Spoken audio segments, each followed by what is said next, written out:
In the 1890s, an intriguing account of vampirism in the ancient county of Cumberland was related to the writer Augustus Hare by a certain Captain Fisher. This is that very account just as Captain Fisher told it, and as Hare recorded it. Fisher, said the captain, may sound a very plebeian name, but this family is of a very ancient lineage, and for many hundreds of years they have possessed a very curious old place in Cumberland, which bears the weird name of Croglin Grange. The great characteristic of the house is that never at any period of its very long existence has it been more than 1 story high, but it has a terrace from which large grounds sweep away towards the church in the hollow and a fine distant view. When, in lapse of years, the Fishers outgrew Croglin Grange in family and fortune, they were wise enough not to destroy the long-standing characteristic of the place by adding another story to the house, but they went away to the south to reside at Thorncombe near Guildford, and they let Croglin Grange to other tenants. They were extremely fortunate in their tenants, 2 brothers and a sister.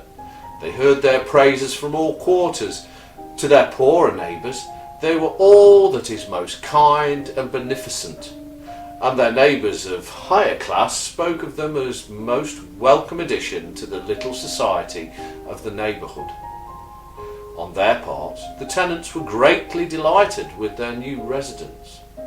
The arrangement of the house, which would have been a trial to many, was not so to them.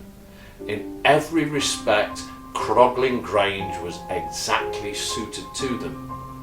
The winter was spent most happily by the new inmates of Croglin Grange, who shared it all the little social pleasures of the district and made themselves very popular. In the following summer there was one day which was dreadfully, annihilatingly hot. The brothers lay under the trees with their books, for it was too hot for any active occupation. The sister sat in the veranda and worked, or tried to work, for in the intense sultriness of that summer day, work was next to impossible. They dined early, and after dinner they still sat out on the veranda, enjoying the cool air which came with the evening, and they watched the sunset and the moon rise over the belt of trees which separated the grounds from the churchyard, seeing it mount the heavens till the whole lawn was bathed in silver light, across which the long shadows from the shrubbery fell as if embossed, so vivid and distinct were they.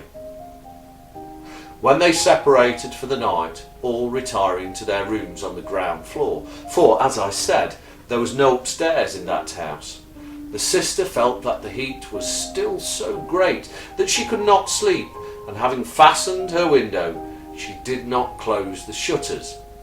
In that very quiet place it was not necessary, and, propped against the pillows, she still watched the wonderful, the marvellous beauty of that summer night.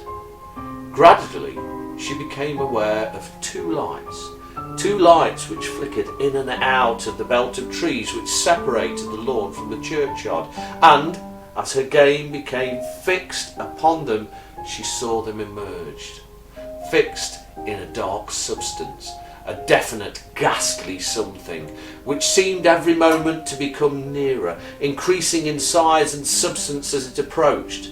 Every now and then it was lost for a moment in the long shadows which stretched across the lawn from the trees, and then it emerged larger than ever, and still coming on. As she watched it, the most uncontrollable horror seized her. She longed to get away, but the door was close to the window, and the door was locked on the inside, and while she was unlocking it, she must be for an instant nearer to it. She longed to scream, but her voice seemed paralysed, her tongue glued to the roof of her mouth. Suddenly, she could never explain why afterwards, the terrible object seemed to turn to one side, seeming to be going round the house, not to be coming at her at all, and immediately she jumped out of bed and rushed to the door, but as she was unlocking it, she heard scratch, scratch, scratch upon the window, and saw a hideous brown face with flaming eyes glaring in at her. She rushed back to the bed, but the creature continued to scratch, scratch, scratch upon the window. She felt a sort of mental comfort in the knowledge that the window was securely fastened on the inside. Suddenly, the scratching sound ceased, and a kind of pecking sound took its place.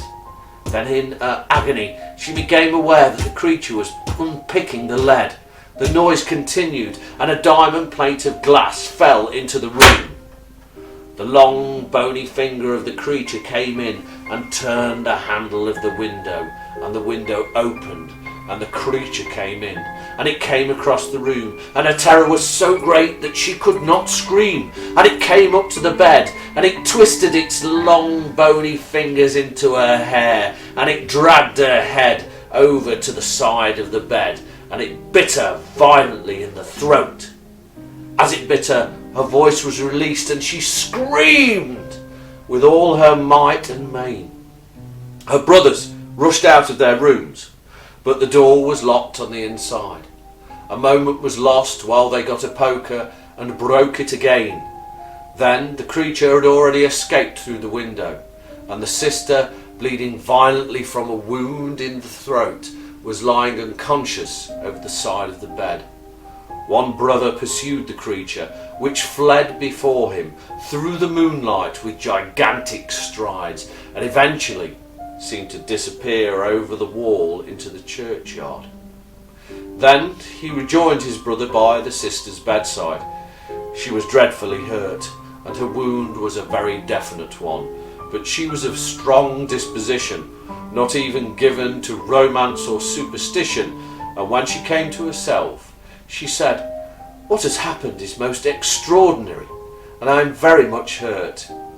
It seems inexplicable, but of course there is an explanation, and we must wait for it.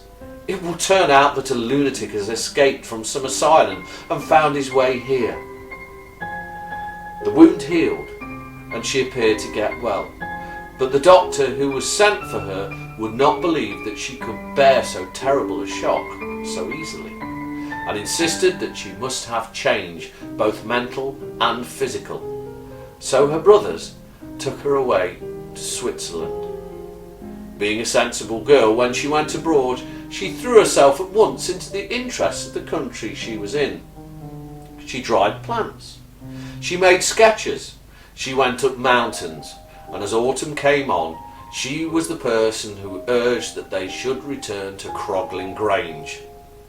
"We have taken it," she said, "for 7 years, and we have only been there 1, and we shall always find it difficult to let a house which is only 1 story high, so we had better return there. Lunatics do not escape every day." As she urged it, her brothers wished nothing better, and the family returned to Cumberland.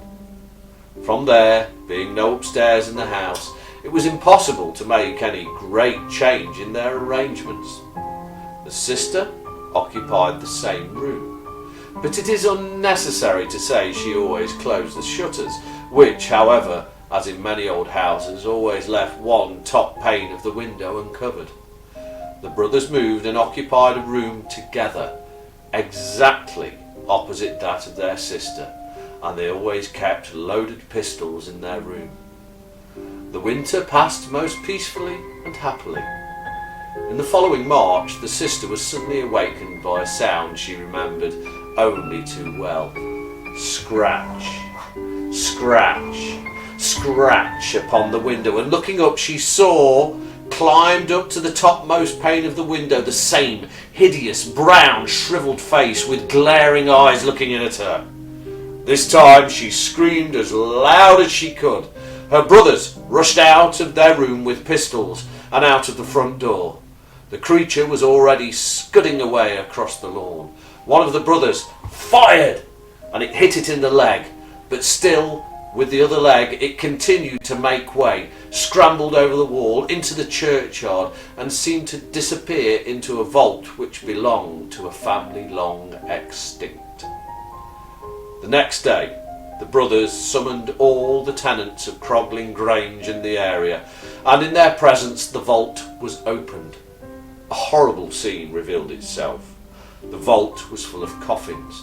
They had been broken over, and their contents, horribly mangled and distorted, were scattered over the floor. One coffin alone remained intact.